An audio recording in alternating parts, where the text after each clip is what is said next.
Welcome back to the TwinSpires Jury. I'm Ashley Anderson here with James, Scully, and Darin Zoccali to talk our best bets and fades of the week for Tampa Bay Derby Day. We've also got action at Fairgrounds, Turfway Park, Oaklawn, and more. And Darin, we'll jump right in. Tell me what your best bet of the week is and where you're going to play that. Well, I'm unaccustomed to going first. Yeah, I'm going to go back to one of my favorite places, Turfway Park. They got a nice card on Saturday, and there's a really good allowance event early on in the card, race number 3. It's an entry-level allowance. A horse that came back off of the layoff last time, and number 6, Rosia Bay, who was off for nearly a year and made a really aggressive move on the far turn, just like a full-blown blitz to the front. I then just got run down by Crispy Rice, who's a nice mare herself. They're wheeling this horse back in a couple of weeks. Obviously, George Bush thinks she's plenty fit and ready to go. So second race back off the layoff following that big effort. A horse that hinted at ability last year during the wintertime is a proven commodity over the synthetic surface as well. Previously in the barn of Sherry DeVoe, now in the stable of George Bush. Second race back off the layoff again. Off that big effort. I'm going to look for Rosia Bay at that 9-2 price to respond well and win race number 3 at Turfway on Saturday, James. All right, I like it. My best bet is number 12, Witwatersrand. Hope I didn't mess that up too much. In the Florida Oaks at Tampa Bay Downs on Saturday. I loved her Tapeta form last year. She debuted in early September, broke her maiden, and then 2 starts later, Witwatersrand won the Mazarine Stakes. That was a grade 3 event on the Tapeta, and that effort was outstanding. I'm really, really keen on that. It was she defeated the odds-on favorite in that race, Triplani. Was odds on, and she was exiting a win in the display stakes over males. He just easily defeated 2 ghosts who came back to easily win the grade 3 Grace Stakes at Woodbine. So that was a really quality rival. She hasn't run back this year for Kevin Adard, but watch out for her as a 3-year-old filly in Canada this year. And Witwatersrand, I mean, her female family is geared strictly towards turf. It's got a classy second broodmare dam with all these group and graded stakes turf winners in it. So her number came back fast for that race. She got the top number in the Florida Oaks field, a 93 Brisnet speed rating. She has the tactical speed to make her own trip from an outside post.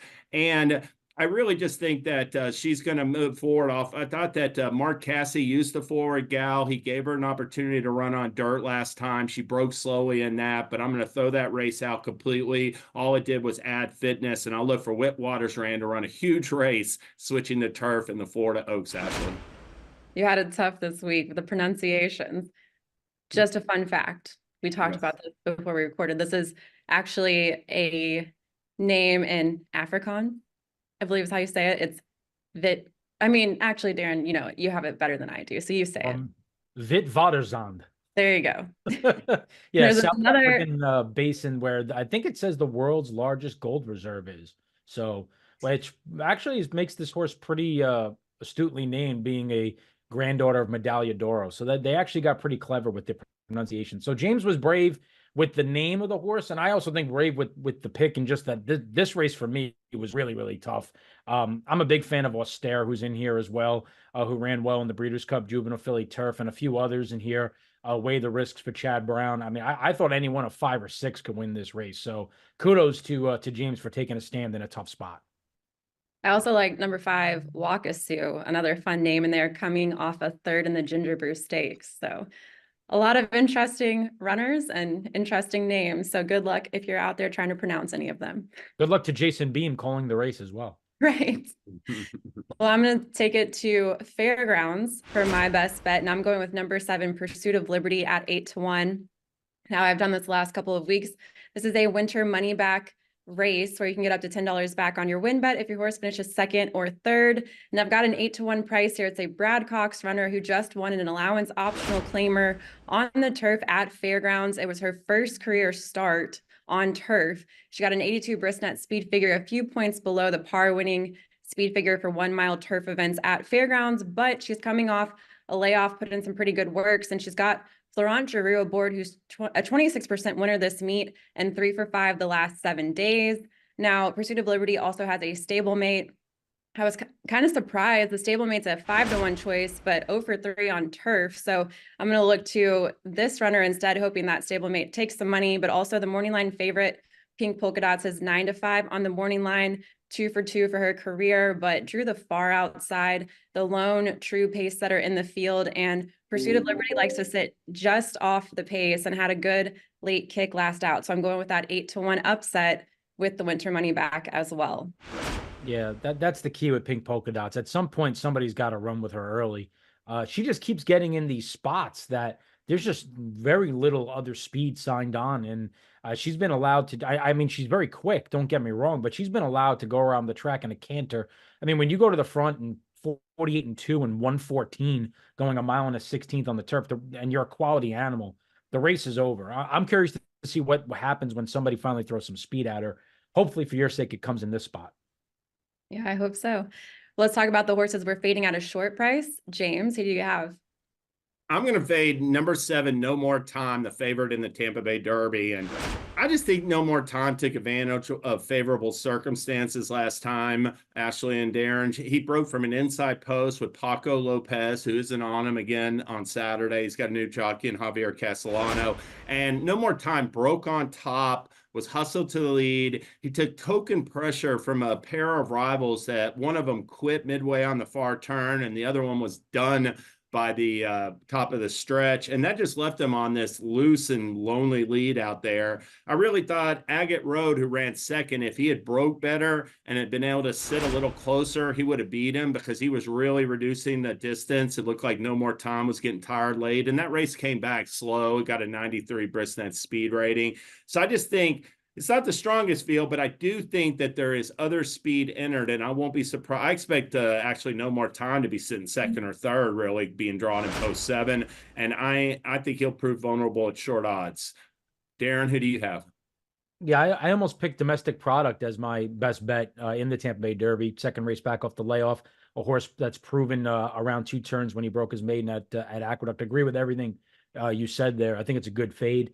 My fade is coming up at the fairgrounds in race number 7, which is in a 3rd level allowance event going a mile on the turf, or the about mile distance, where I'm going to fade More Than Looks. More Than Looks is, I always like to play against these horses coming out of the Breeders' Cup for their first start.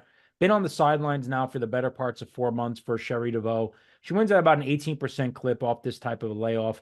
But the real key component here is, number one, obviously this race is just a starting off point for the season for this horse. Not something necessarily he has to win here. Number two, he's usually at the mercy of pace and trip. I mean, he's just a drop back, make one big move. And there's just not a lot of speed signed on here. And if a horse can shake away, I think somebody that's close to the pace here is going to have an advantage. You know, a horse like Silent Poet going around 2 turns on the grass is interesting here. You know, Chasing the Crown has got a bit more seasoning than More Than Looks, is a horse that's going to be rallying boldly as well. So at a very short price off the Breeders' Cup, More Than Looks is a fade for me here, guys.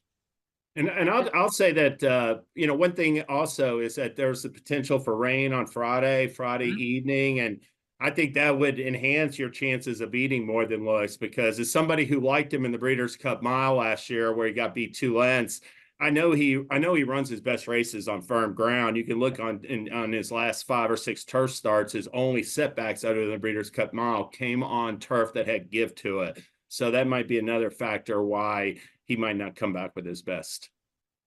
All right, now I'm taking it over to Oaklawn for my fade. It's number 6, Hot and Sultry at 2-1 in the grade 2 Azeri for fillies and mares. I was kind of surprised Hot and Sultry is the morning line favorite here. She won 2 back in the grade 3 Chaluki at Churchill Racing a mile, but at 8.5 furlongs, she's 0 for 3 with just 1 in the money finish, which was a 3rd. And she finished 5th as the favorite to Comparative, who's in this field in the grade 3 Bayakoa. Did I say this right? Bayakoa, yes. Yeah. And she's really a need the lead type. She's a lone true pace setter, or the E type in the field. And I just think Saddle Up Jesse and Comparative are going to really push her here. Trainer Norm Cassie is also just an 8% winner this meet. And Hot and Sultry only has 2 wins at Oaklawn. They both came at 6 furlongs back in January of 2023 in a non-graded stakes, and then back in January of 2022 at 6 furlongs, breaking her maiden. So I don't like her here running a route at Oaklawn. I think there's a lot of other good runners in this field. Like I mentioned, Saddle Up Jessie comparative. And I even think if we get a hot pace, number 2 Bellamore could be interesting as a late runner coming into this field. All right, and I guess y'all don't really have anything.